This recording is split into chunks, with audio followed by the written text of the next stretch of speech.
Welcome to the Ringer Fantasy Football Show. My name is Danny Heifetz, and I'm joined by Danny Gayle and Craig Horlbeck. And today it is Power Hour, where every Wednesday we power rank something. And we're doing one final list of trade targets. And Craig yells at me for buy lows, but trade targets and buy lows for fantasy football before the trade deadlines. Check your deadlines at Yahoo, whatever platform you play on, and check those out. And we're also going to go through fantasy court, emails, and then before that, we're going to start with an impassioned speech by the Ringer's very own Austin Gayle, who has thoughts on the Monday Night Football game, the Raiders losing to the Cowboys 33-16. So after this break, we're going to come back with our friend Austin Gayle. This episode is presented by Chime. Bank smarter this season. Fantasy football is all about strategy. Well, here's a winning strategy for your money. Trade banking fees for fee-free banking, 1.5% cash back, getting paid when you say, and a higher APY on your savings. That's a lineup that wins. Stop banking the old way. Bank smarter through Chime. Chime is a financial technology company, not a bank. Banking services and the secured Chime Visa credit card provided by the Bancorp Bank N.A. or Stride Bank N.A. members FDIC. Optional services and products may have fees or charges. Details at chime.com/fees info. With a qualifying direct deposit, earn 1.5% cash back on eligible secured Chime Visa credit card purchases. APY means annual percentage yield. Learn more at chime.com. Okay, we're coming in here. DK, Craig, and we're joined by Austin Gayle here at The Ringer. And Austin, I just asked you, what did you think of the Raiders game right before we started recording? And your answer was so impassioned that we just kind of paused you and we're like, we're just going to start recording and re-ask this question. So, Austin, what'd you think of the Raiders game, Austin?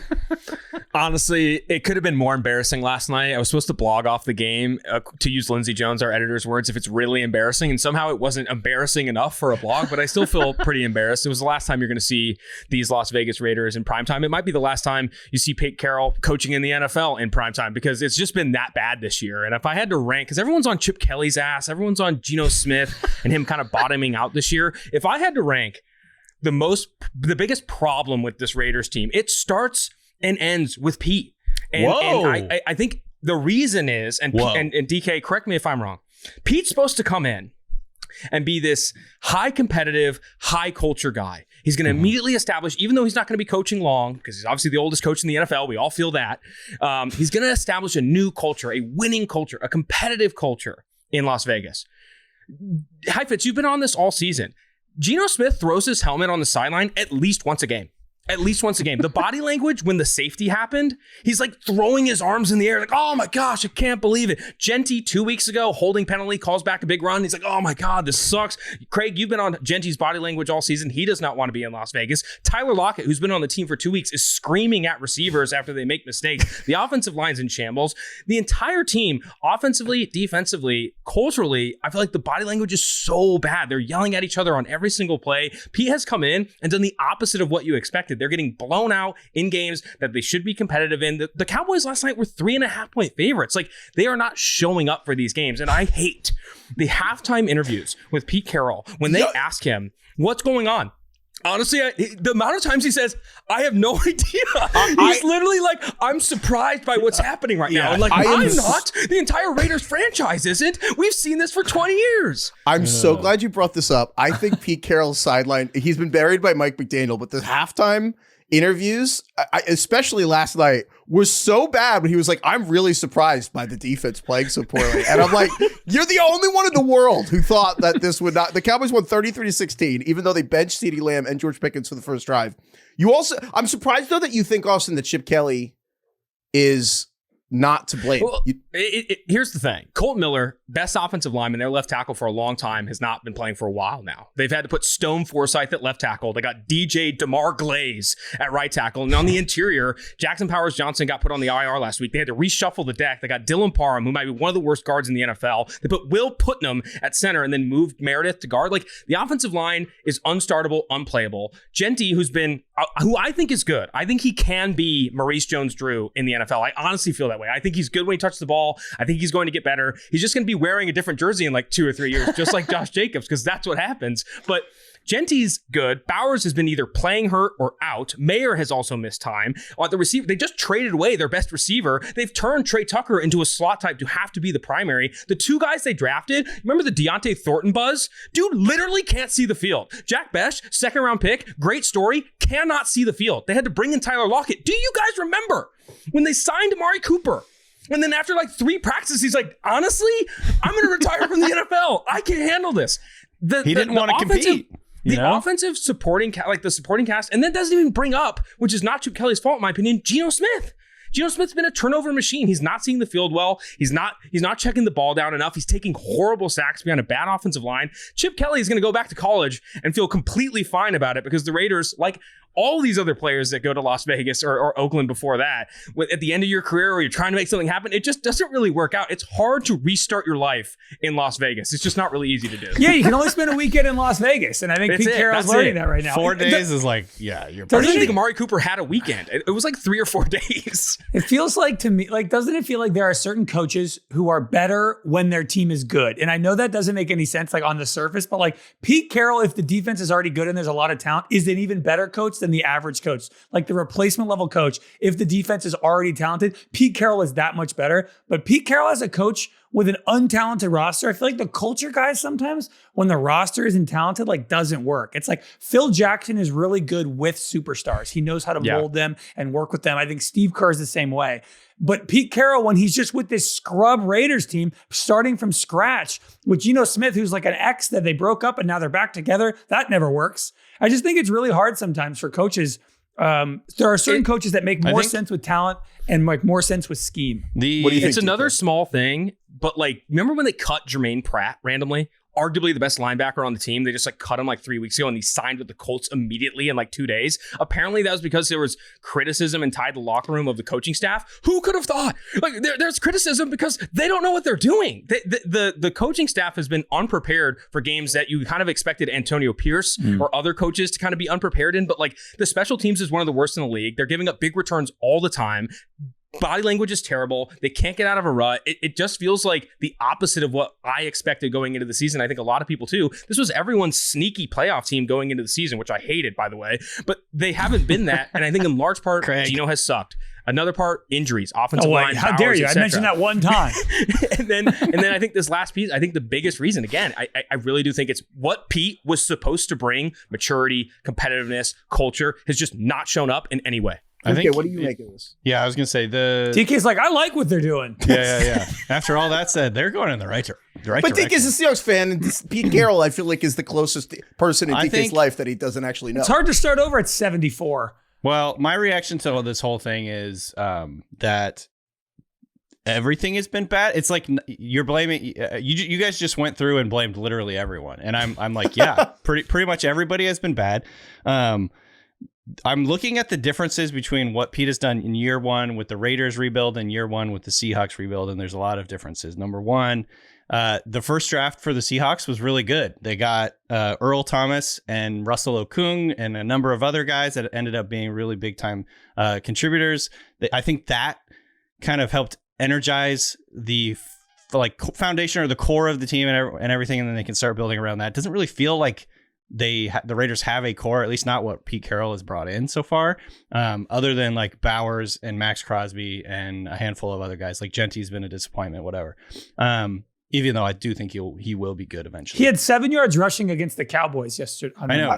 And if you like, but like, hold on. So the draft class for the Raiders has done nothing, right? Like there's been no contributors. They can barely see the field. Like right. Beyond They're not even nothing, getting they on can the field. barely get on the field. That's indicative of poor scouting, poor like communication between Pete Carroll and the GM potentially or whatever. Like they're not getting guys that are able to like fit into the system or whatever. So it's a top down thing. And the other thing that I remember from like the Seahawks early on is like they made all kinds of roster change. Like they set the NFL record for most like roster changes during a whole season to try and find the right guys. And it doesn't really feel like they're doing much of that. With usually in fantasy, the guy who's made the most waiver moves is not making the playoffs. Fringe. I think, and then like the Geno thing, I mean, Matt Hasselbeck was the Seahawks quarterback the first year that Pete was in, and he kind of provided that like level of adulthood that Geno has not done whatsoever. And so I think literally like when you were just kind of going off on everything. I'm like, yeah, it's literally everything. No, I'm saying like what you're illustrating is what I think I'm seeing, and what's happening is like literally on every level, it's been a failure. I think a smidgen of credit should go to Dallas because, I mean, honestly, the Quinn Williams, Kenny Clark thing looked better on Monday night than anyone would against want Will to Putnam. admit, but yeah. Overall, though, Austin, I'm just sorry that this is your team and that this is your life. And, hey, shout out Carlos Chiriboga, only team in the NFL with a longer active playoff win, like without longest streak without a playoff win is the Dolphins. Second behind that team is the Raiders, the Oakland and Las Vegas Raiders. It's a sea of disappointment. I think this year felt a little different because I think everyone in the offseason was like, biggest coaching upgrade of any team in the league, going from Antonio Pierce to Pete Carroll. Biggest quarterback upgrade of any team in the league, going from Minshew AOC to Geno Smith. Both of those things have been disasters. Now, people expected the defense to be bad. That whoever wins the offseason and just like hammer their under. Yes. There we go. The offseason winners are always the biggest losers. I actually do believe that, especially when like you're betting on the oldest coach in the NFL, which we've seen what's happened with that at the college level, the oldest college coach in college with Bill Belichick. And then also when you're thinking there's going to be this big quarterback upgrade, Geno Smith, 34, 35 years old, and kind of was his best year in Seattle was his first year in Seattle. And I think you've kind of seen him fall off slowly. And then this year going to Vegas, a ton of newness, a ton of new stuff, worst team, him just completely bottoming out. Well, look at it this way, Austin. If you're a fan of the Oakland sports world, you're going to get a really competent baseball team in the A's in Vegas soon, and you'll be able to root for them. And I'm sure that'll go well too. There you go. Austin, thank you for sharing your pain for content. Okay, we're going to get to Power Hour here in a second. You guys, any other thoughts on Monday Night Football before we move on? DK, well, that was great. Thank you, Austin. I will say, I do think sometimes the Monday Night Football, the players in that game get kind of protected from the Sunday night categories that we do. And I do think that Ashton Jeanty, as a burn book candidate, particularly for a first round pick in fantasy, should be on the table. Like he has had the most up and down season for a guy that you were like guaranteed 1,300 yards, 10 touchdowns at the worst. He's averaging 50 rushing yards a game. He had 7 yards rushing on Monday, 6 points. He started the season horribly. He basically had that one big week where everybody got excited. And since then, he has basically been like Jaylen Warren. Yeah. I think he should be in the burn book. I think we need an addendum, the Monday night burn book edition. We can slot him in for next week. DK, I'm curious what you think. I think we've joked about this in the past, but that would we be better at projecting the next season if we just didn't actually take anything into account from the previous season? And I think Ashton Jeanty in real life and in fantasy, all the red flags we just ignored because Saquon Barkley went to the Eagles and then had like one of the best, maybe the best season ever for a running back behind a great offensive line. And so it's a facto the running backs coming back, Derrick Henry getting paid by the Ravens, Saquon have a good year. We kind of just paused all the running back criticism of like spent. And so when Jeanty came by, and Jeanty was so cool at Boise State, we kind of just agreed that like, you shouldn't do this, but like, he's awesome. And in reality, the Raiders definitely should have took a tackle because they went ahead and they just took a running back before they had invested in the offensive line. When in reality, it makes way more sense to do what the Lions did and you build your line for 5 years. The Eagles built their offensive line over 10 years. Then you had the running back when you're ready. And the Raiders came in for a rebuild with the oldest head coach. And then they went ahead and added Jeanty. And then fantasy, it's the same thing. We kind of just ignored the Raiders being horrible in rushing. I know, but so I think with Pete Carroll, the idea was like recreate the Marshawn Lynch dynamic where you like build an identity around toughness in the run game and everything. But their offensive line is just so bad that it is a non-starter almost. Like if you look at the top 10, top 15 draft picks at running back over the last like 20 years or whatever, it's like almost every single one of them, if they stayed healthy, was a big time fantasy contributor. Yes. It was like, there's like 2 outliers out of that whole group. And Jeanty's issue is they're not throwing to him enough and they cannot run. Like he's literally 97th among running backs in yards before contact per carry. Like he's just getting hit in the backfield every time. Their games are so uncompetitive sometimes that he doesn't even get like the requisite touches to contribute. Like, he has games this year of 6 carries, 11 carries, 13 carries. Like he just doesn't get the ball enough. Yeah, the volume hasn't been what you would have expected. We expected this to be like floor Leonard Fournette, where it's like, whatever. He's touched about 300 times. He'll muscle his way to 1,200 yards. He'll catch the ball. He'll punch himself into the end zone a few times. And that, like, the volume isn't there half the time either, which is what's, I think, more frustrating to me because he looks good sometimes when he's trying and looks energized, he looks special to me still. We need to have a rule next year of like, how old is the combined age of the quarterback, the head coach, and the offensive coordinator? Because if my math is right, I believe the combined age of Geno Smith, Chip Kelly, and Pete Carroll 160? is 170 years old, 175 years old, which, not that there's anything wrong with that, but maybe that's not the best group to scheme around a bad offensive line when you're a combined 170. Yeah. I mean, that's kind of the problem. So worried Sometimes about Pete ageism Carroll's age is correct, is appropriate. You know? I feel like we're all talking about Pete Carroll's age. It's like, just go watch their offensive line. It's fucking atrocious. The line is bad, but It's I hard. think How do you it's scheme Pete Carroll's around fault that? to take a running back instead of, he should have taken an offensive lineman. We probably should have took Mendo. So now we're Yeah, tossing in in the draft. spy tech. Yeah. Spy. Well, maybe he's a sleeper cell. I don't know. His name's Spy Tech. Oh yeah, Austin also knows the offensive line coach for the Raiders is Pete Carroll's son. Yeah, that's so it's not a great look. who could?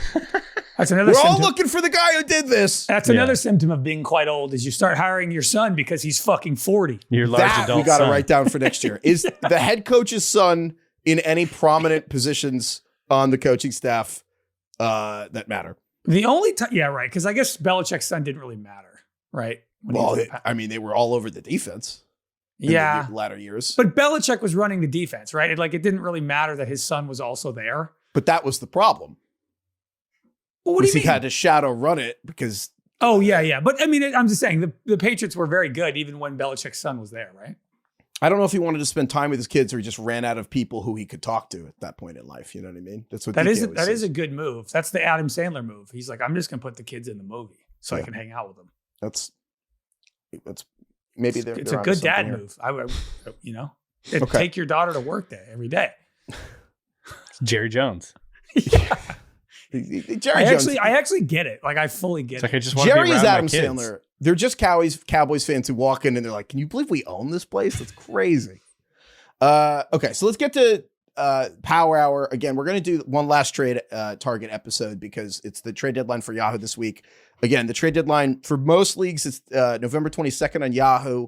ESPN, I think it's the 26th of November. But just check your league. Go to the settings button, check, because sometimes commissioners change it. They don't tell anyone, they forget. So just check what time the trade deadline is. Let people know because deadlines get stuff done. And this is the last chance to really fix your teams or prepare for a playoff run, get in the playoffs, whatever. We talked through a bunch of advice on just general trading. We don't have to go through everything, but I do think the things that hold true. Click the blurbs of anyone you're trying to trade for, because if they're really positive, it's hard. And if they're really negative, it's easy to get the player. Don't crazy lowball people because it's just actively insulting, and just know what you want and work with people who need the opposite stuff. And Offer them. My advice is to offer them the 4 worst players on your roster for their best player. That's good. I like that.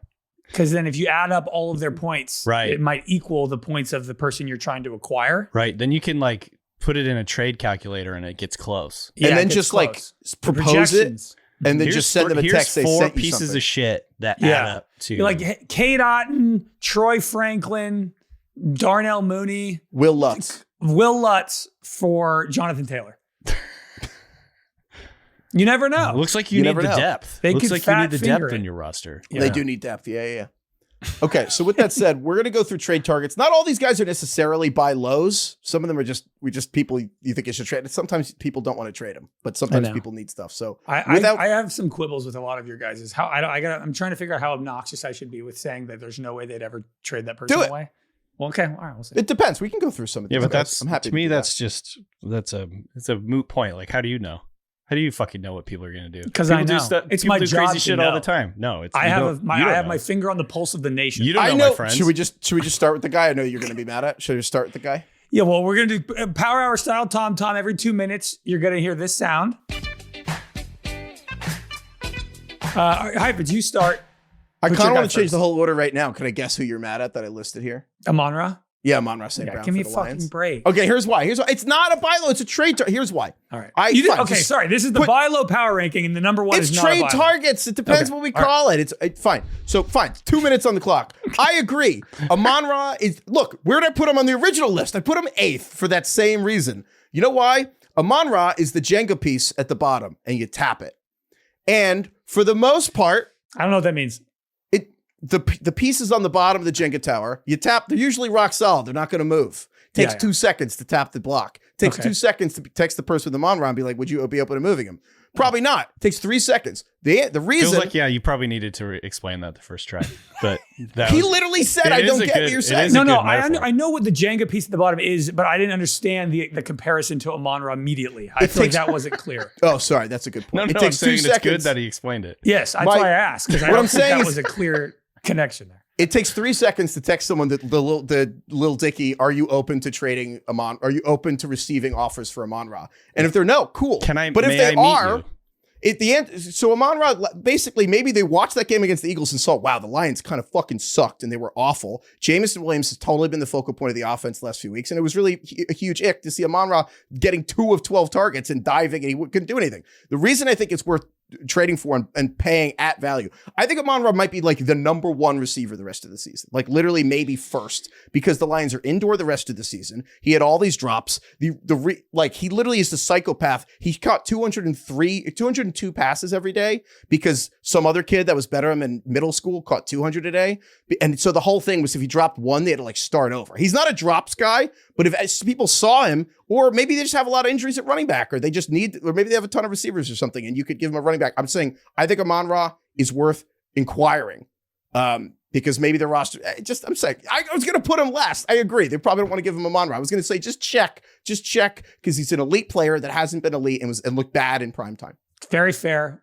I guess Amon-Ra is currently the wide receiver 6 on the season. And to me, Amon-Ra St. Brown, much like a Jenga piece at the bottom, is like the bedrock of your fantasy team. Like the reason why you draft Amon-Ra St. Brown is because he is so impenetrable. He is so rock solid. Like every season, he does the same thing. He's the most dependable player on your team. He is like the basis. He's the trunk of the tree. So I'm like, there's no way. He's like the most beloved player in fantasy every year on your team. What if the person 6th place has him and they need a running back and a tight end or something? I agree with what you're saying, Craig. I understand most people are not going to be able to get him. I'm just saying this is not like a representative example for the people. There's another ringer league here we have with like other members of the staff. And like, I am in that league and I somehow have ended up with Brock Bowers and George Kittle. And I'm probably going to just see if would that person take Amon-Ra for Brock Bowers? I would do that trade. Like that's, you know what I mean? This is your assignment this week, guys. Everyone listening, go out and trade. Go out, get out there and trade for Amon-Ra St. Brown. Send us the receipts. No, look, I think it's a great point about like the Lions being indoors. We recommended David Montgomery as a buy low last week. I think all that stuff is true. It's going to be hard. You're just going to have to really give up a lot. Yeah. So anyway, but you're right. You probably can't get him. That's why I was going to put him last originally. Anyway. Sorry, you guys can quibble with all of mine. Sorry about that. No, you want what you can't get even more, Craig. You know that's true. That's true. Yeah, look. I'll give next up anything one to get Amon-Ra right now. Similar players that are hard to get, but I think are doable. Number one, reset the clock here, Ronak. Yeah, 2 minutes on the clock. I have the Baltimore Ravens. So Lamar Jackson, kind of the same thing, Craig. Are you going to be able to get Lamar? Probably not, but he just had the worst fantasy performance of his entire career. As you mentioned, he's like looked a little hobbled. He's more acquirable now than he probably has been because the Ravens, he's been hurt. He's not looked good. I kind of lean toward, I think Lamar will be fine, and he just played the Browns. And you're trying to acquire him from me in the Ringer League. I am. I kind of wanted to see if at the end of this, we would just negotiate the trade live. I'm down to talk about it. Okay, we can talk about that. Damn it. But I think to your point, Derrick Henry is another guy that we've been talking about as an acquisition target. But again, I think it all comes down to me, the Ravens schedule, where it's been the Browns are a really tough defense, but now it's Jets, Bengals, Steelers, Bengals. That's an incredible stretch. Now, Amon-Ra, Lamar, Derrick Henry, you're going to be able to get these guys, maybe not. The reason I had this first, Zay Flowers, the epitome of a Glansberg. I don't think we've talked about Zay Flowers once this season. Well, I think he hasn't scored a touchdown since week 1, right? DK, what's your favorite Zay Flowers play this year? He's been fine, though. He's actually looked good. But he's like one of those players that every time he touches the ball, I'm like, oh, yeah, he's good. He doesn't score touchdowns. Yeah. It's the only problem. He just doesn't get in the end zone. Zay Flowers has not had 12 points since week 1. Zay Flowers has not had 80 yards since week 1. I think Zay Flowers, again, are you going to be able to get him on, Rob? Probably not. Zay Flowers? Absolutely. I'd be shocked if Zay Flowers was untouchable for whoever has him. No, 100% Henry's agree. gettable, too. Totally gettable. Yeah. Jets, Bengals, Steelers, Bengals. There's going to be a lot of Ravens points in those games. I agree. Zay Flowers is not necessarily a red zone guy for them, but I just think Zay Flowers is a good example of a receiver that is super acquirable, feels kind of the same as all the other ones, but could actually be a difference maker for you down the stretch if you need to go get a receiver. If you don't have a wide receiver 2, he's a good target. I agree. This is He's a good flex. He's an acquirable normal run-of-the-mill flex, and I think he'll just has a good chance to be pretty like a weirdly top 15 guy. He's been really good. Like Lamar finding him over the middle of the field, a lot of broken plays. He always pops up for like a 25-yard catch. I agree. I think Zay's is really good. Does a lot of run after the catch stuff. Yeah. It's explosive. Just never scores touchdowns. Well, it's hard. It's like Henry, Lamar, and Mark Andrews, and even like Likely and Rashad Bateman are like all people you would look at before Zay Flowers inside the 10. Number 2, which, well, it's third here, but my original ranking there, number 2, trade targets. DK, you had Chris Olave, the receiver for the Saints. Chris Olave feels like a receiver that is probably on a lot of 8th place teams this year. So in that respect, I think he's gettable. If you're in a keeper league, send over somebody that might be a good keeper for next year, whatever the case may be. Chris Olave has the 6th highest target rate in the NFL this year, 29%. Now, clearly he's on a bad offense with bad quarterbacks, and so that has been holding down his overall ceiling. But with Shaheed gone, Rashid Shaheed is now gone. Olave is the clear-cut number 1. Like, Shaheed had a pretty good target rate for most of the season, so Olave is going to see his target rate probably even increase as the season goes on. Tyler Shuck actually was pretty good, so maybe there's some chance that he could build on that, have a little confidence going into the last part of the season. And importantly, according to PFF, New Orleans has the 6th best strength of schedule during the fantasy playoffs. So during the weeks 15, 16, 17, or 14, 15, 16, 17. When did the playoffs start again? Because I don't 15. 15. Sorry, I messed it up. But regardless, well, 14 is the playoffs. It's like you get in a win-and-in situation. 14 kind of becomes the playoffs sometimes. Right. Panthers, Jets, Titans, Falcons those weeks. So, like, obviously pretty juicy matchups there. I just think strength of schedule, the trajectory of Tyler Shuck, hopefully he continues to get a little bit better as the season goes on. And then, of course, just Olave is just getting so much volume. I don't think he's necessarily going to be a wide receiver 1 the rest of the year, but a good rock solid number 2, if you're looking for that type of guy to like really strengthen your playoff squad, I think he makes a lot of sense. Olave is probably the number 1 Glansberg at the wide receiver position every year. Yeah, for we a never guy talk who can about just like consistently put up 1,200 yards and 9 touchdowns and is good. If Olave was on a different team, if Olave was just on the Patriots, him and Drake May would be a very famous 1-2 combo. That's a great, yeah, because I've always felt Olave's deep ball tracking is really good and just hasn't had a quarterback who could do that. I mean, even Derek Carr, Derek Carr's deep ball comes and goes, but I mean, when it's good, it's good. I mean, Olave looked awesome, but I totally agree. What a song. I like that one, DK. Also, I think Olave is just like you can figure out a trade for Olave. He's easier to acquire than other people. Number 3 here, I'm interested in this one. Craig, you have Quinshon Judkins, the running back for the Browns. Yeah, so Quinshon Judkins started out the season really, really hot, got a little banged up, and now the last month he's been pretty bad. I mean, the Browns have been a disaster, and he had last 3 weeks, 5 points, 9 points, 3 points. He's not catching passes. So basically for a month in this period where it's like the teams are separating themselves in your fantasy league, right? Like you're kind of at the point now where you know if your team is going to make it or not. And the last month, Quinshon has been terrible for you. And if you look at their schedule, they have the 6th easiest remaining schedule in the league. They play the Raiders, the Niners, the Titans, and the Bills. And I personally think Quinshon looks fantastic still. Like his game against Baltimore last week the numbers did not look great. He had 5 points. But if you actually watch the game and you watch him, I still think he's really good. I still think the Browns line matchup dependent is able to give him a little bit of wiggle room. And I think this is going to be like a rest of the season rookie continues to get his sea legs and could be one of the better running backs to finish the season. And like he'll look a little bit more like we saw earlier. I just think it's been a bad 3-4 week stretch for him. But I think Quinshon is genuinely one of the better running backs in the league already. He looks fantastic to me. Yeah, absolutely. I mean, if you look at the number of opportunities he's getting in the offense too, it's insane. Like, 19 opportunities, 25 opportunities, 12, 25, 13. Like he's getting up into the 20s quite often in terms of carries and targets. And so, I mean, the numbers are going to come when they start facing some like lighter defenses, Raiders, 49ers, Titans, Bears, Bills, Steelers on deck. So yeah, I really like this one. And Judkins is one of those guys where it's just clear he's good. He seems like a fringe top 10 running back. Like not even fantasy, just real life. Like, I agree. The top 5, whatever order you want to put them, I don't care. The top 5 is like Jonathan Taylor, Christian McCaffrey, Saquon Barkley, Bijan, Jahmyr Gibbs as the top 5. I don't care the order. And then there's like Derrick Henry, Devon A. Chan, who are obviously very different players. Josh Jacobs. And then it's like, is Judkins 8th or 9th. Or, I mean, maybe he's 12th, but I'm like, he really seems incredible so far. It's the nature of the running back position. It's like it actually skews really young just because it's so hard to stay explosive. It can change so quick. Like you can see a rookie come in and you're like, oh, this guy has the juice. Yeah.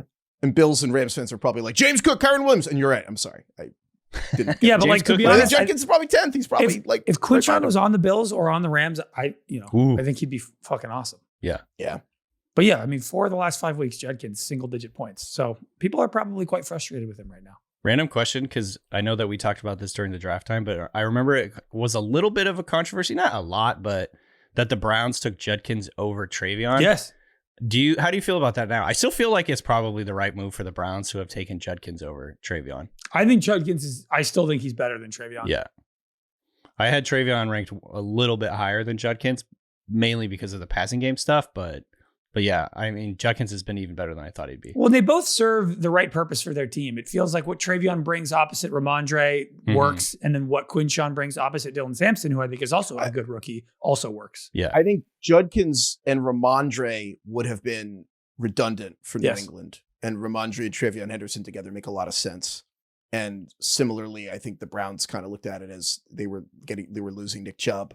And Judkins, I mean, with the quarterback situation, the Browns really needed like an early down guy who to be able to be what he's been. So I think it made sense for the teams. Imagine if the Raiders would have taken offensive tackle and then Judkins like in the second round. This was the Saquon thing. The Giants took Saquon and then Will Hernandez a guard, and they could have traded back, added 3 seconds, and taken Quentin Nelson and Nick Chubb.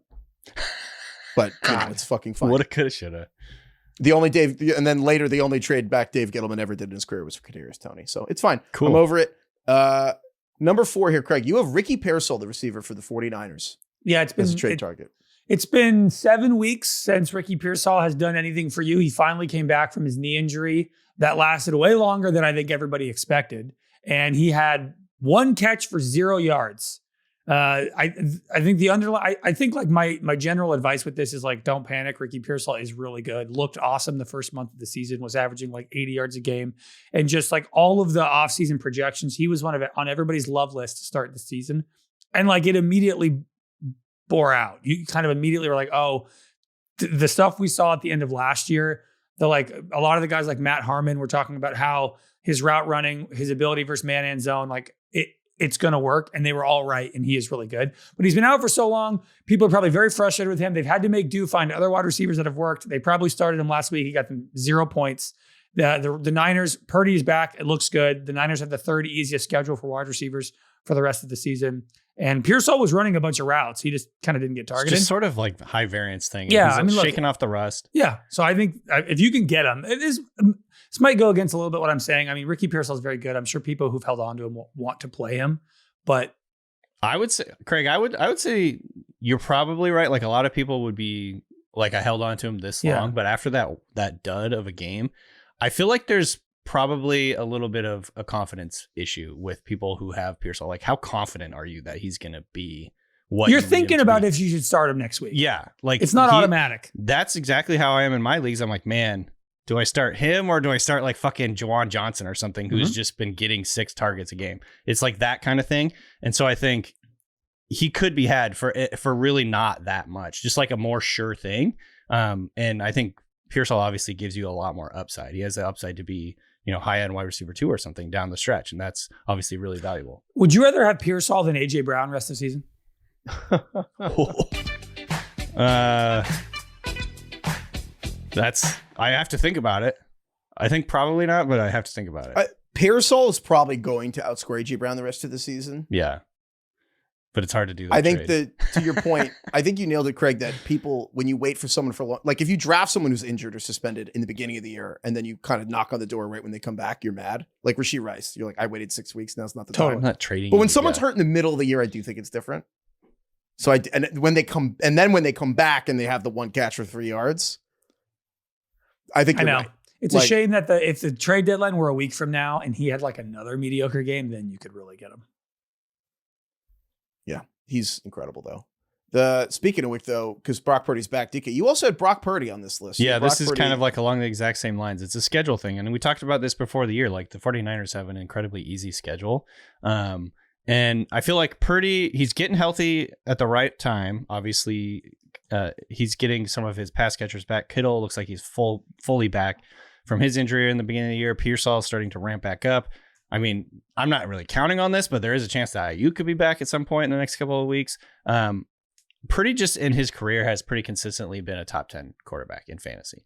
And it's because he plays in the Shanahan offense. He is a dynamic downfield thrower, and he runs a lot. Right now, he's not running a lot. But as he starts to get more healthy, as he starts to heal up a little bit more in theory, he can start scrambling more. He didn't scramble at all in this last game. But again, like Craig said, the 49ers have a very easy schedule going forward. This week it's the Panthers at the Browns. And then after the bye, they go Titans, Colts, Bears, Seahawks. So there's obviously a couple tougher matchups. Like obviously the Seahawks is a good defense, but I think there's a lot of opportunity for volume here with these matchups. The 49ers are like, I mean, they're a borderline playoff team, so they're going to be playing for it. They're not going to, like, you don't have to fear them kind of shutting things down. I just like a lot of the thing. I like a lot of the variables with the 49ers during the stretch run of the season. It's going to be very interesting in the NFC West because I think everybody has the Niners below the Rams and Seahawks, and yet the Niners schedule is really easy. They're still in this, man, even though they've lost so many of their key guys. Yeah, and I feel like anytime you have a Shanahan offense, it's like that's enough to kind of like make you a competitor. I agree, though. Every year, Brock Purdy's like the QB 8 to 10 every time he's playing, every time he's on the field. And I feel like the confidence level is probably not super high in him right now. He did have a pretty good game, obviously, this first one back. But, you know, again, it is just a matter of find someone that needs, you know, a receiver or tight end or running back or whatever. And you like there's streamable quarterbacks out there. It's also been a decent quarterback waiver wire year. And so Purdy has played 2 games this season before last week. Yeah. And so people have had to figure it out. Like guys like they might have Jackson Dart on their team now. Flacco's been really good. Like there are a lot of quarterbacks that have kind of come in that you've been able to kind of patch things up with. Yeah, Mariota. Brissett. So there's a chance now that somebody's like, hey, Purdy's actually my backup now because I have Jackson Dart. Yeah, exactly. Which is exactly my case in the Ringer Fantasy League. We're going to get to that. Number 6 here, DK. You have Woody Marks, the running back from Houston. Yeah, this is just a, you know, obviously, I don't think anyone, and I can already hear in like Heifetz's brain, like I'm not trading for any Texans running backs. But that's kind of exactly what you're going for in terms of like people are probably not super confident in this Texans offense. Davis Mills is still playing this week. CJ Stroud isn't due back till next week. But Woody Marks is quietly completely taken over the Houston backfield. So if you're looking for an RB2, this is not like I'm saying he's going to be a league winner type down the stretch. This is more like just a get some good depth guy who's going to get a lot of volume down the stretch. I think he's a really good pass catcher. So he's pretty game script he's game script agnostic. He's going to be involved in the game script whether they're losing or winning or whatever because he's a good pass catcher too. But you know, over the last 2 weeks, he has gotten 71% of the rush attempts, and he's ran 44 routes versus 13 for Chubb. So he's absolutely dominating this backfield now. And in the last couple of weeks, he's the 14th overall running back in expected fantasy points, according to fantasypoints.com. So now's the time to do it because they play the Bills this week, who have given up a ton of points to running backs. So if you want to get ahead of this kind of like Woody Marks breakout, he had a bunch of carries this last week. He touched the ball 19 times. He didn't really do a whole lot. But I think now is the time to go get him. And he gives you just like that floor of a guy who's getting a lot of volume down the stretch. Heifetz, say it. I don't want to trade for any Texans running backs. Bang. No, I'm actually kind of, I like this. I like this because I think Woody Marks is a good example of a player. It's probably just like on someone's bench and maybe they're not playing him, or if they are playing him, they're like, I could probably do better than this. And if you need a running back, yeah, this is like a Zay Flowers-esque guy where it's like you could probably get Woody Marks if you really want to. The problem with trading for Woody Marks is there's the IKEA effect. You know, furniture that people build, people are more attached to. The problem is someone probably either drafted Woody Marks late. That's really funny. No, it's true. Well, it's like, they probably picked him up on the waivers. Either way, though, the problem is when you add someone on waivers, you actually get attached to them, like irrationally. It's like Heifetz's cat. I kind of feel like I'm the opposite. I'm like, if I pick a guy up on waivers and he turns into something good, I'm like, I got to make money off of this. It's like Heifetz's cat. They you know, saved him. What word am I trying to? What are they? You adopted him? Yeah, we rescued him from an alley. Now he's priceless. Rescued is so just like there's a lot of arrogance there. I feel like. What if he was having a great life before that? No, he wanted. But to Greg's point, though, if you pay for a pet, like if you pay for a dog, you fucking saved. He was living on the street. What are you Maybe talking he likes about? the bachelor life. me, You know, he rescued me. Is the truth. every cat I know has like 4 houses. This is.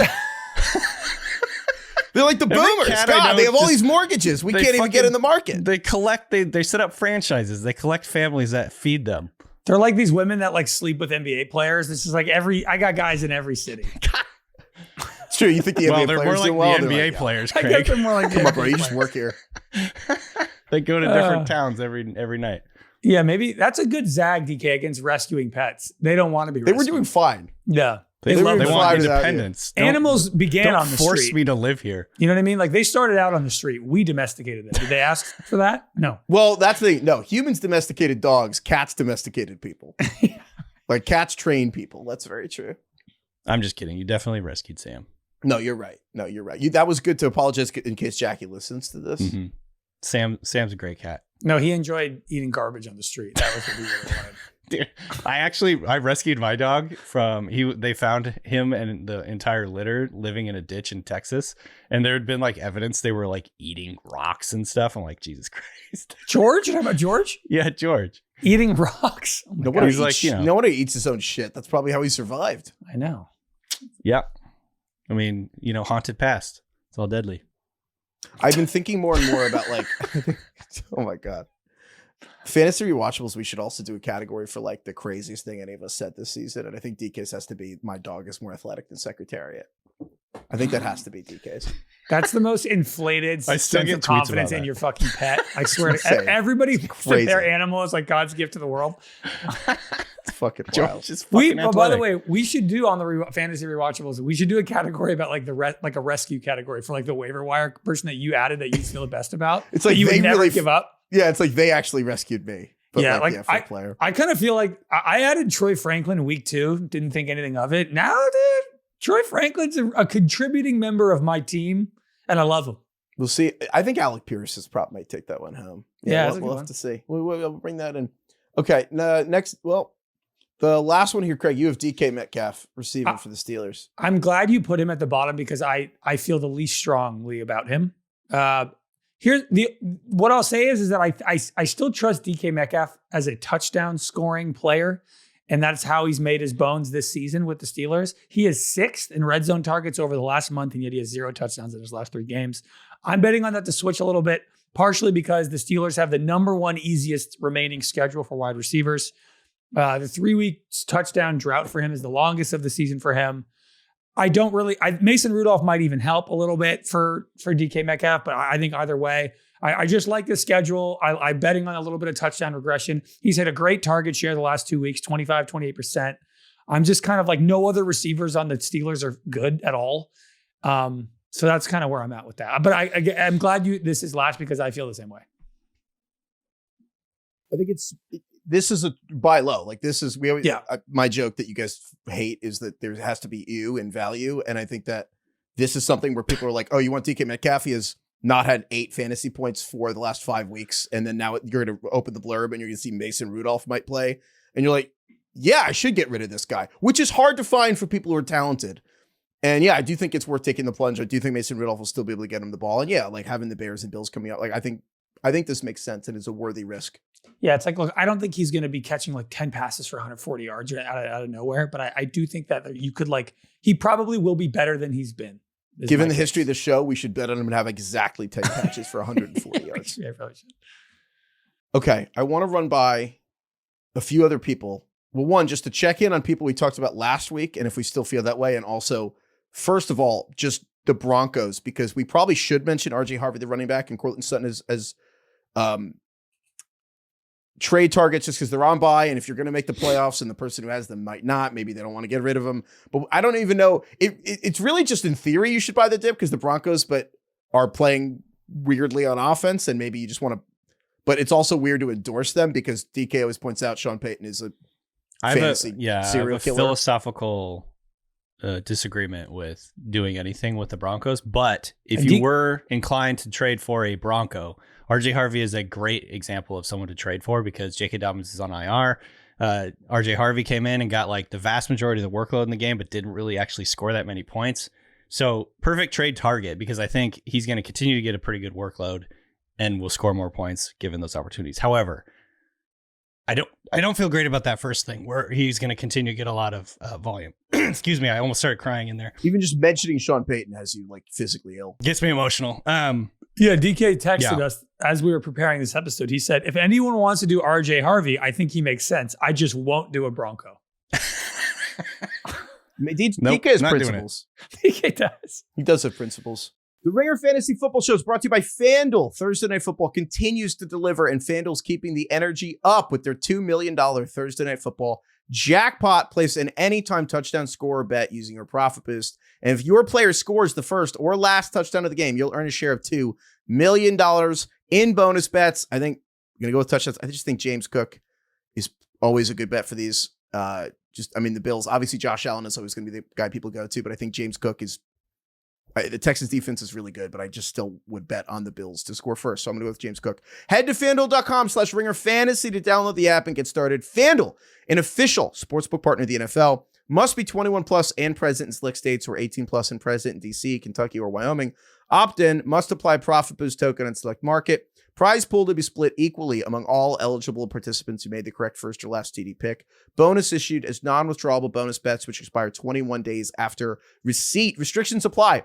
See terms at sportsbook.fanduel.com. Gambling problem?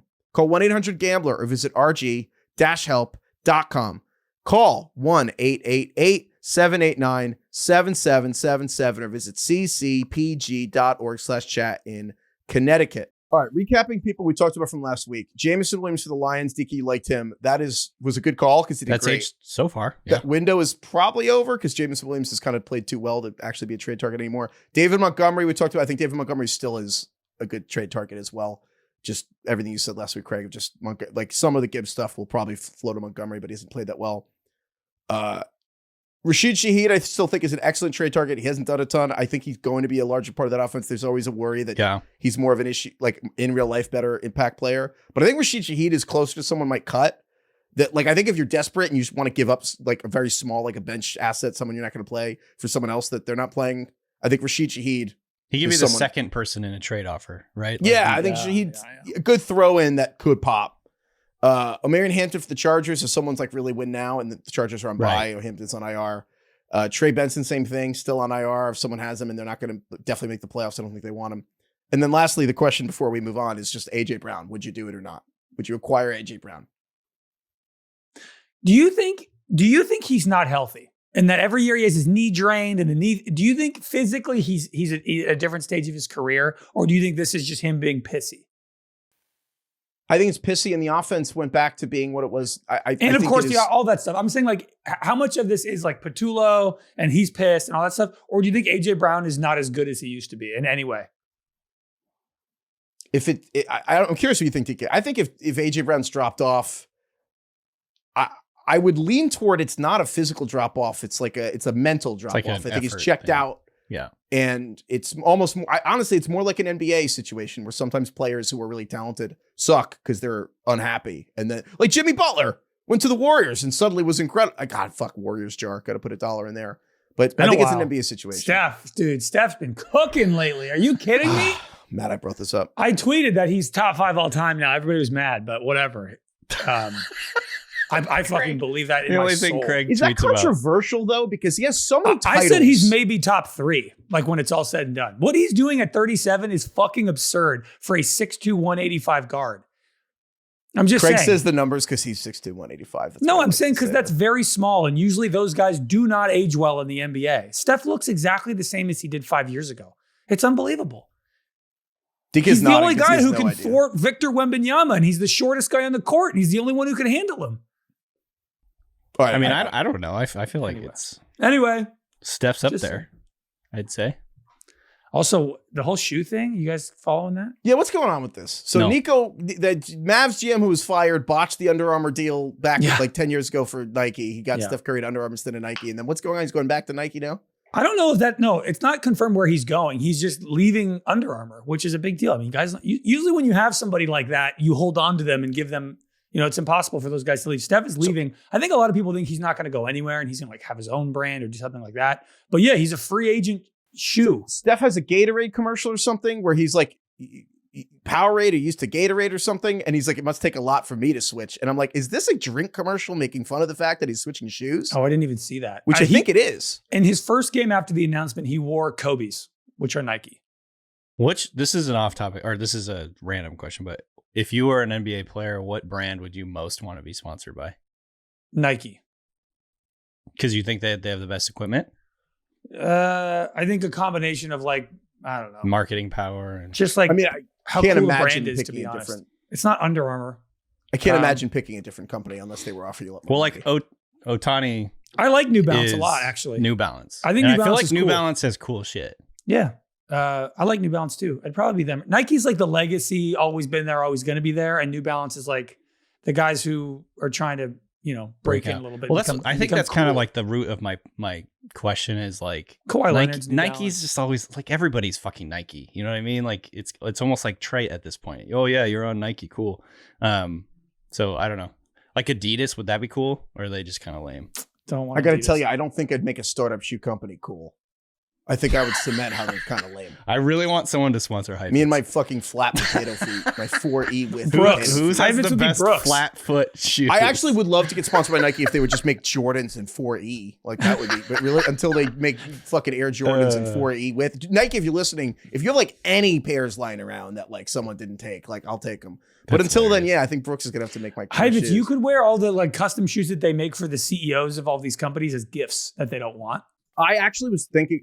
I think we should have shoe buddy people in life. It should be instead of feet picks, we need to share shoe sizes and have like shoe exchanges with people. Like, you know what I mean? Yeah, that's a good idea.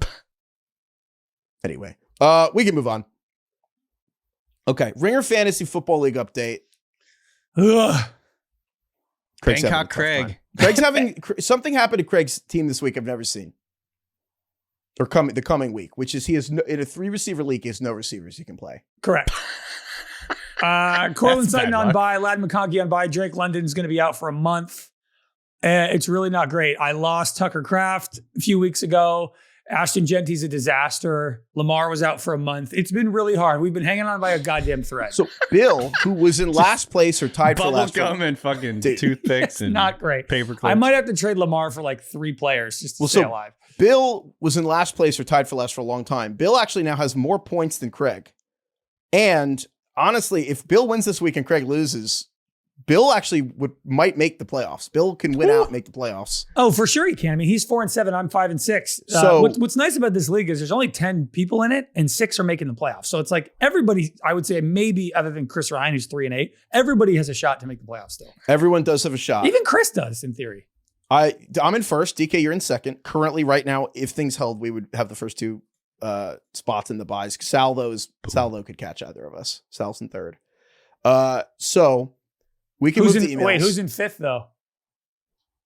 Bangkok Craig. Yeah, Yeah, for now. hanging on. So with that said, we could go to emails, but first, how about we'll cut this if it's boring? But Craig, do you want to negotiate a trade right now? You want to try? Oh God. 2 hours later. I don't think we should put that in the show.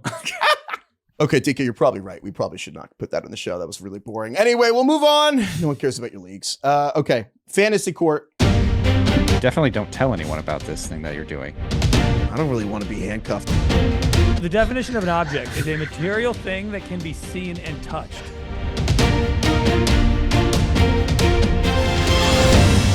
Where did Richter get this music? I don't know. Definitely some like licensed music bank, royalty free. All right, this case. Definitely royalty free.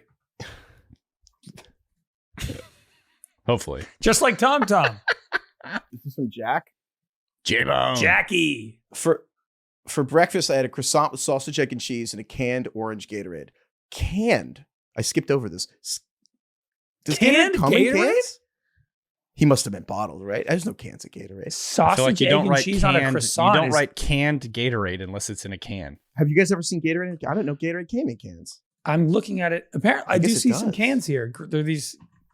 I see. Yeah. They Ooh, appear this to looks kind of exist. good. Well, it's I kind weird of because want one.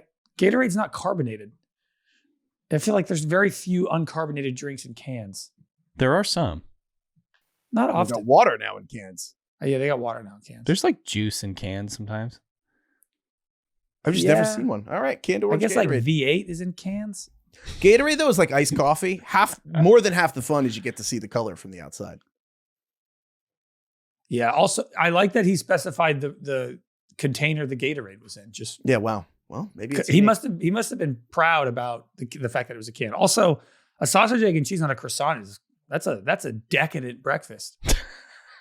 It's probably Jimmy Dean. But if it's not, if you're ever at, I mean, DK wasn't ready for this, but you're at a real deli and you can get bacon, egg, and cheese and a croissant. It does rip. You can get it like griddled. You get the grill marks of the croissant. I've never had that. It's a treat. Jack says, my brother married his wife last year, and her family had previously had their own little fantasy league that my brother was in. And when they got married, they opened it up to include my parents, my girlfriend, myself. So now it's just like the two sides of the family from the brother's family and the brother's wife's family are in one fantasy league. And he says, I'm writing this email at 6 a.m. Mountain Time because I live in Denver, because in the middle of the night, a trade went down between my father-in-law and my mother-in-law.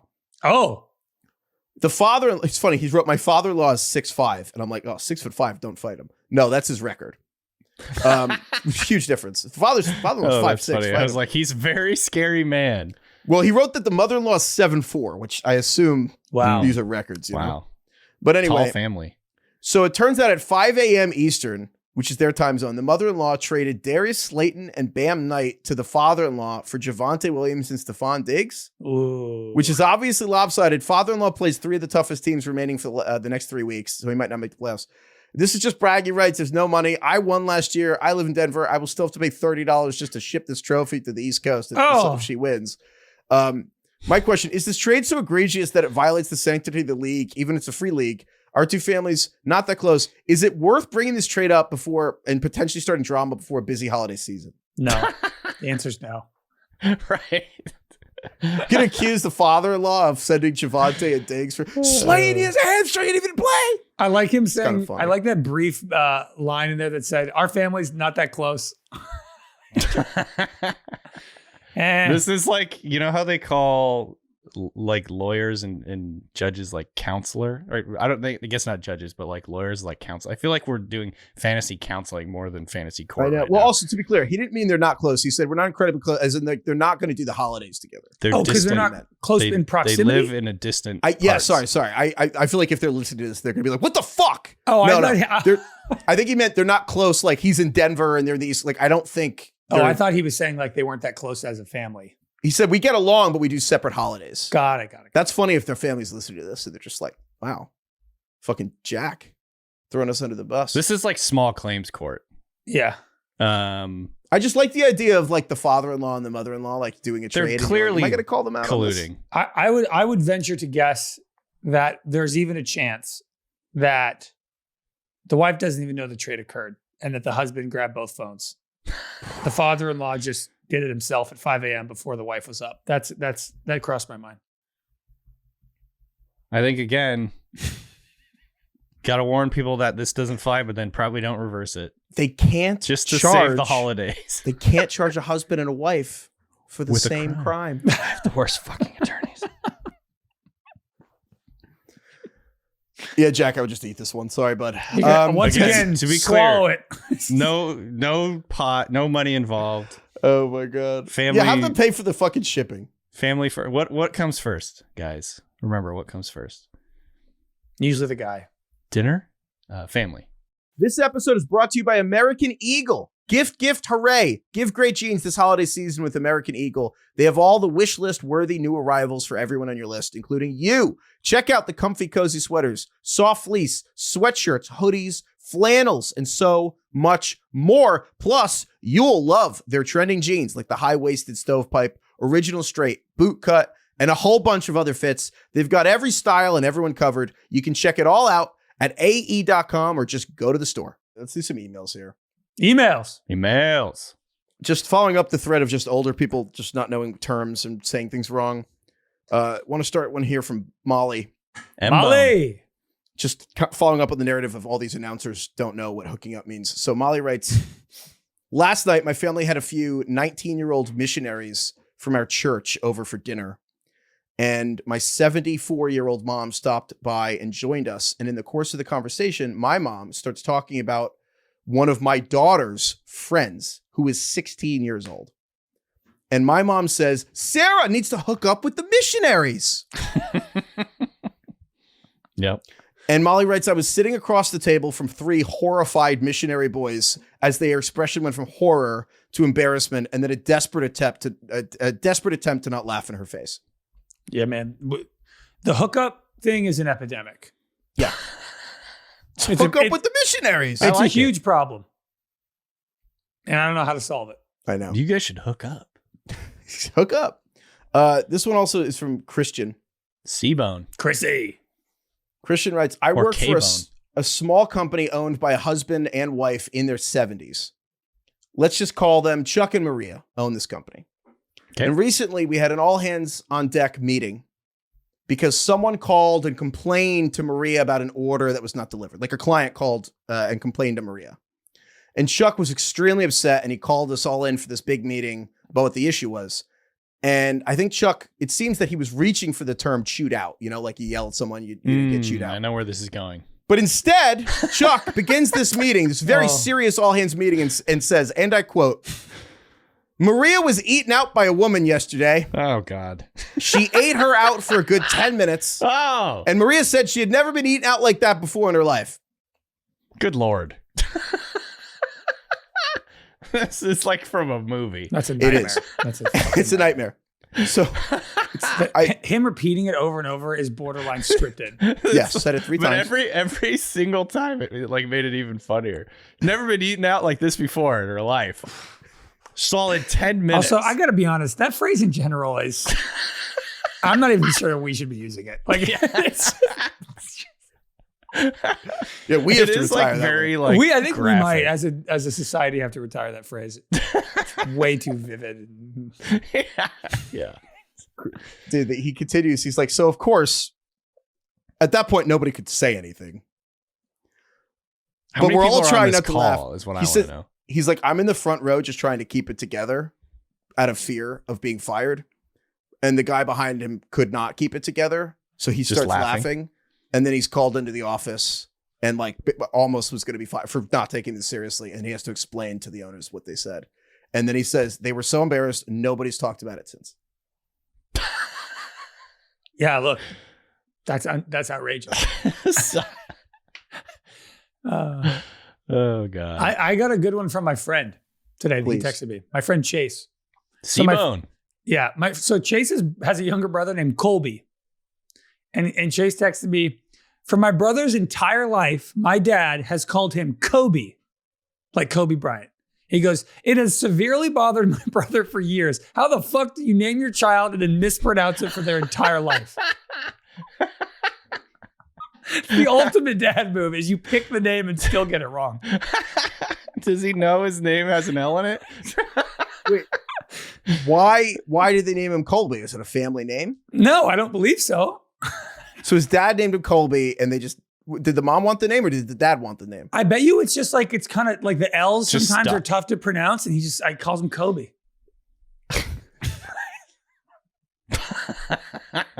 I love that he said, it severely bothered my brother for years. How the fuck do you name your child and mispronounce it? And then he said, also, he always mispronounces Chipotle, but that's pretty standard. It feels like Chipotle is like a real constant. Chipotle. I had not heard of that one, Craig. I mean, that is by far the number one we've gotten is people saying my dad says Chipotle. Chipotle, yeah. The best was someone emailed in and said that their dad still calls Chipotle and tries to order, and they have to explain to him that you can't do that. Like you can't order on the phone. That's like, crazy. I'm talking to you right now. All the time. Constantly. Just write it you down. I have American legal tender. I have money. Right? My wallet. Pull out a piece of paper. White rice, pinto, fajitas. What is your guys' Chipotle order? Chipotle. I go white rice, black beans, the veggie fajitas, chicken or steak, depending. I go mild and medium salsa, cheese, guac, lettuce. It's pretty good. What do you do?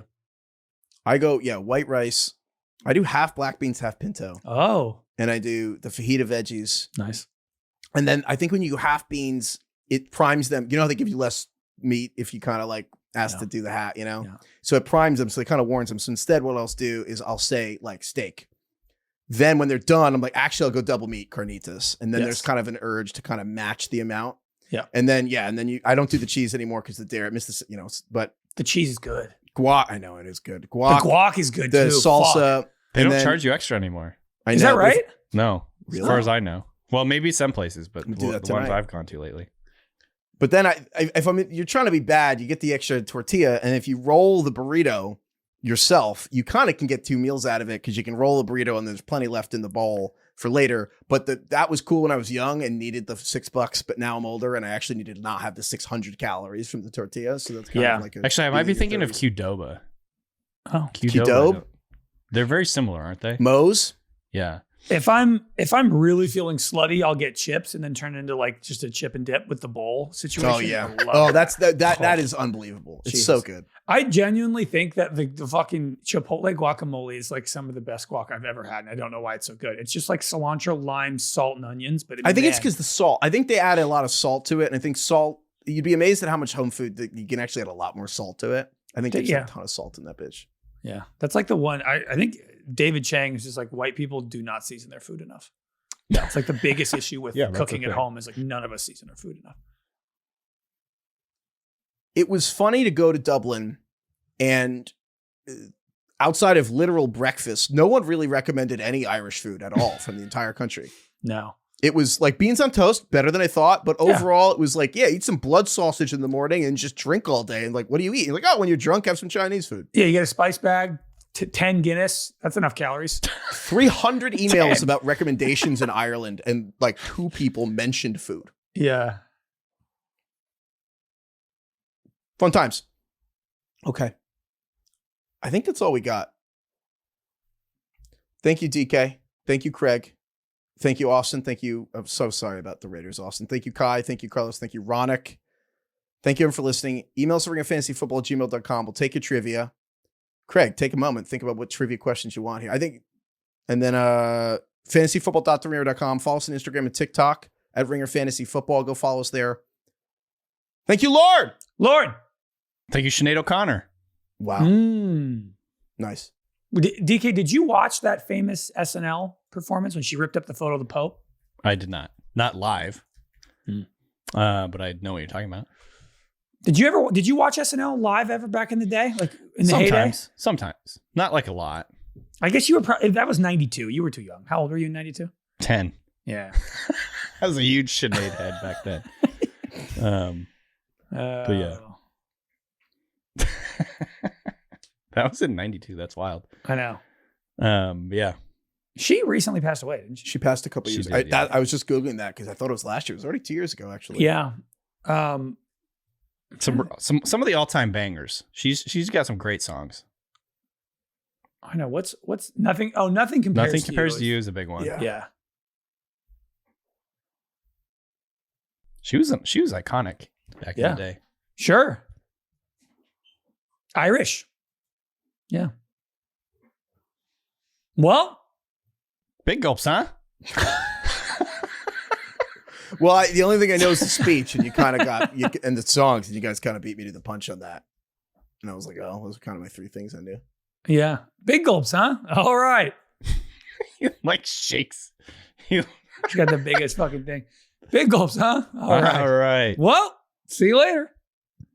Craig, do you like quote Dumb and Dumber a lot? Do you know Dumb and Dumber like the back of your hand, like my generation does? Of course. I feel like Heifetz doesn't. Have you seen Dumb and Dumber? As well as you guys. No, it's not. I feel like Happy Gilmore. I don't know as well as you guys, but I've seen it like 25 times. I haven't seen Dumb and Dumber. I feel like Dumb and Pets. Dumber is So good. top 3 in movies I can quote. Like I can probably say the whole fucking movie. I just really love Jim Carrey. Like we should do Ace Ventura for a movie quote episode. Yeah. We haven't done that on the rewatchables yet either. I love those movies. Yeah, same here. What would you say? Would you say the term is culturally expired? Culturally expired. It is. I mean, yeah. Ace Ventura has not lived on in the way other comedies of the 90s have. I disagree. You think? I think, I know a lot of my friends and I quote it still. But I would say to the next, like to Heifetz and people our age and even below, I think movies like Happy Gilmore have lived on much better than Ace Ventura. Yeah. Dumb and Dumber has lived on. Better than Ace Ventura. There's speaking of quotes, I just thought of this. I was talking to Skippy about this recently. One of the things that we always say to each other is "Goodbye, my love," like when we're leaving. You know, and it's like the part from he's leaving the airport and he's like sees her walking through the thing and he just goes "Goodbye, my love," and then he gets hit by the crash test, or what is it called, the fucking airbag. When Ace Ventura came out, fucking Roger Ebert and Gene Siskel destroyed it so much, and they were like, "This is the worst shit I've ever seen. Jim Carrey will never have a movie career. Like it's over. It's not going to work." And then when the Truman Show came out, they gave a formal apology to Jim Carrey to be like, "We're very sorry. We just didn't understand Ace Ventura." And apparently, it was a thing. Like anybody, it's like Heifetz. It's like what we talk about with Everything Everywhere All at Once. Anybody over 40 when Ace Ventura came out was like, I think this is the worst thing I've ever seen in my life. Like, how do people like this? I was watching it the other day. 6-7 of its time. Yeah. I feel like, yeah, I was watching it the other day. Ace Ventura definitely would appeal. It's kind of like almost in the Billy Madison thing where it's like so slapsticky and weird. It's so goofy. And yeah. And Carrey commits so hard to it. I think I just figured out my theory on this. I feel like things like that, Billy Madison, Adam Sandler, honestly, movies that kind of are funny because they are things you say in weird voices. Yeah, people don't do characters anymore like that. Sandler, Jim Carrey. I feel like if you weren't... Your number's still 911? All righty then. I feel like you have to be around your friends to quote it. And if you see it at a point in life where you kind of are just around like, you're just your wife and your kids, like, and you can't just like quote it to your stupid friends, it won't stick. Also, look, maybe this is incorrect, but don't you think a lot of these characters are kind of making fun of people with mental disabilities and you just can't do that anymore? Billy Madison for sure. Billy Madison is like... Do you know I'm dumb enough? I never even put that together. Billy Madison. Like Lloyd Christmas and Dumb and Dumber. I mean, those guys are a few cents short of $1. Like, and a lot of these characters are like that. Fell off the jetway again. You know? Yeah. I'm like, you probably just can't do that. Yeah. I think Billy Madison should be like, actually, it's the opposite. Billy Madison is on the extreme. I think Dumb and Dumber is just like you mean guys. Waterboy, not Billy Madison. Oh yeah, Waterboy. No, I mean Billy Madison. Waterboy is definitely Waterboy. Billy Madison though, like there's parts of that movie where I'm like, what the fuck is this? Like he's chasing around an invisible penguin. That I just kind of thought he was drunk the whole time. Yeah. Like it's like this is kind of a hard watch. Yeah, God. But Dumb and Dumber is it's not smarter, but it's wittier or something. I don't know what it knows what it's doing. Yeah. You know. Yeah, nobody I got worms. Nobody has characters real anymore. Honestly, Tim Robinson's kind of doing it a little bit. I have to admit, I just watched someone emailed in a Tim Robbins skit. Tim Robbins, I feel like Tim Robinson. God, fuck. Tim Robbins. God, Tim Robbins damn it. is Shawshank Redemption. You know what's so funny? He just said that, and I was like, Tim Robbins. And in my head, I was like, I thought it was Tim Robinson. And I was like, don't say it wrong right here. I just matched what you said. Like the most acceptable confusion. I feel like every Tim Robinson sketch I've ever watched that people have sent me, I watch it, and I kind of just keep waiting for the part where I'm supposed to laugh. You know what, Heifetz? Here's what I'll say about that. And the same thing you just said about the 90s comedies and how you need to talk about it with somebody. To me, I think You Should Leave and all of these are way funnier when you talk to your friends about them. When you talk about the sketches, they become way funnier than actually watching them themselves. Exactly. Well, that is a whole thing with my friends and I, because I have friends who love Tim Robinson and all the, like, I Think You Should Leave, the Detroiters, dude, all those shows. He makes me laugh so fucking hard. Yeah, he's fucking hilarious. But Tim I will Robinson say, I never actually watched all these shows because I personally think these shows need to be watched with friends. You can't watch it by yourself. It's not as good. It's not as funny. But they need to be discussed. Different thing. They're awkward and uncomfortable like situations. They're not really punchlines. I quote the show. Like I twice in this episode, how do we make money off this? And the hot dog, we're looking for the guy who did this. But yeah, it's like during the sketch, you're kind of uncomfortable. You're like, oh, this guy's making an ass of himself. But then once it's done and you talk to your friends about it, it's hilarious. Yeah, I watched Tim Robinson the way other people talk about The Office and how they can't watch The Office because it's too cringe. And I'm kind of like, what do you mean you can't handle that? And then I watched Tim Robinson and something about watching a joke that the punchline never comes. I kind of can't make it through. It's not. It's totally different style of comedy. Did you watch the Chair Company yet? Oh, I want it. Is it good? It's fucking hilarious. It is the most outrageous shit I've ever seen. All right, the end of the worst pillow in town. I won't spoil it, but DK, did you finish episode 5? Did you see the end of episode 5? I've done 2. I think I've done 2 episodes. I'll crush it tonight. Don't spoil it. Is it the same thing? It's pretty much the movie. Have you seen Friendship, the movie with him that came out this summer? That is also, I'm crushed him in the theater. But I want to watch all the stuff. I know he's smart and funny. Good. Here, let me get to my point, though, about what I was saying earlier about like these types of comedies and this maybe people that are a little older can relate to me. I personally don't like to watch comedy by myself. I think it's way more fun and just way more enjoyable. And you know, it's just a different experience watching it with your friends. Here's the problem. I don't really watch TV with my friends very often. Yeah. You know what I mean? I fucking have a kid and a fucking job. Like, how often are you going someone's house watching TV with them? Yeah. You know what I mean? And like, so when we get together, or we have friends that have a kid, we get together with them all the time. And like, that's like the time when I can watch TV. And we started watching The Chair Company, and it's just like the most fucking hilarious show. But I haven't watched, I'm the same as Heifetz. I know all the memes. I know how to like, you know, reference the show, but I haven't actually watched all of I Think You Should Leave. And I really need to. The Zipline sketch of him on The Bachelorette, and he's only there because he loves the Zipline, is like the funniest thing I've ever seen. Dude, Craig, I sent that. So Calvin went to a birthday party like a year ago, and they had this like big bouncy castle, and Calvin spent the entire party playing. It's like a castle with like a slide. He'd spent the entire fucking party. They're like, on this slide. When the woman's like, Andrew, I feel like I've made a really strong connection with you, and I'm like really happy to get to know you. Mark, I'm pretty sure you're just here because of the zip line. He's like, what? And then it shows all the replays of him going into the pool. The maintenance guy's like, yeah, he keeps breaking it because he uses it so much. He's like, shut up, Mark. So fucking funny. Oh, wait, one more thing before we go. And it shows him on it, like doing tricks on it, dude. It just kills me. Oh my God. He's like shaking his legs. I think what they do, what Tim Robinson and his like squad does that is unique is casting. I think they are the most they cast shows and sketches different than any other comedy I've ever seen. And I can't even really explain it, but all of the side characters they don't even seem like real people. Like they are like these like larger than life characters that don't look like people you see every day, are not actors you've seen anywhere else. That's a big thing. And it heightens the reality in a very weird way. It becomes like surrealist because of these people and the lines they give them. It's very interesting. I just watched the one about lying to kids because I kind of wanted to bring that back about all the lies people told kids. And then there's one where there's a sketch with him and like a 6-year-old girl, like, can we go to ice cream? He's like, no, it's closed. And he waits to the guy next to him, and it's Bob Odenkirk. And he's like, yeah, they're closed. And your dad and I are best friends. And he just like 3 minutes of him just telling more lies to this child and looking at Tim Robinson. I recommend Friendship. It's uncomfortable, but really funny. And The Chair Company. They're both great. The end of episode 5 of Chair Company is one of the most insane things I've ever seen in my life. Okay, then all right, fucking hold on. All right. Craig, did you see the interview? I think it was Seth Meyers with Tim Robinson, where he's talking about when he was a writer on SNL.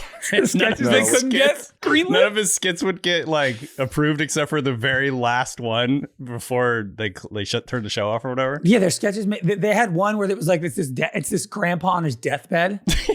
It hurts. And he's like ready to drift off and die peacefully. And he's like talking about how he's okay with it. He comes to terms with it. And then right before he's about to die, he's like, wait, no, I don't want this. And he's trying spots with me. He trained with me with his daughter. He's trying to suck the oxygen out of his granddaughter. He's like, no, come back. Oh God. Really good. Oh, fuck. He's like, yeah, they didn't want to open SNL with that skit. Yeah. Goodbye, everyone.